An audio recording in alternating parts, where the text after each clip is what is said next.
there's a new perspective, right? There's a new take. But I've decided to keep the title Destinies of Flowers in the Mirror because I think that his text is fluid and potent enough to allow that kind of fresh insight. So I think that Destinies of Flowers in the Mirror could be done like 1,000 different ways.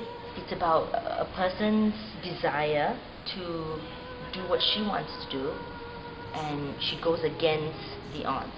It's also about a belief, and it's about holding on to that belief, her voice, and I think it will resonate in many ways. Norlina plays Flower, which is the central character in Robin's Destinies of Flowers.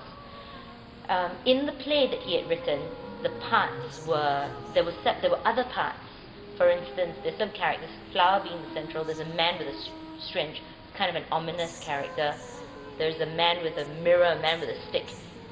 What we've done with this is Norlina takes all the parts, so it's all the words in Robin's text, whether they're Flower's lines or lines that belong to other characters, are solely presented by Norlina. She's in quite a contained, fixed space. Casey and Nora play a couple called Gilbert and Marianne, and there is a disruption in their lives with the entrance of the landlord's son.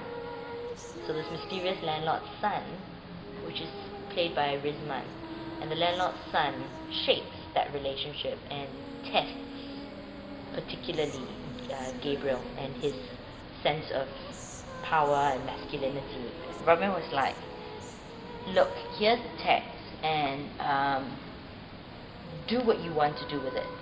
So he gave me that kind of artistic freedom, but I think it was birthed from a trust.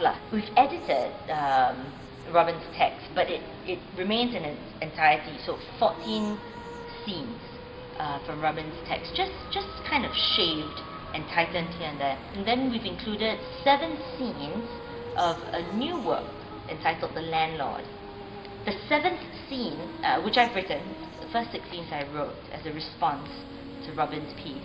The last scene is adapted from The Grand Inquisitor by Dostoevsky. That's interesting. It ties in and that speech becomes one of the characters' speech. And so that's where it's at right now. We're creating a black box within the black box space, playing with the closeness of the audience to us, and also a very deliberate type of choreography in terms of the movement.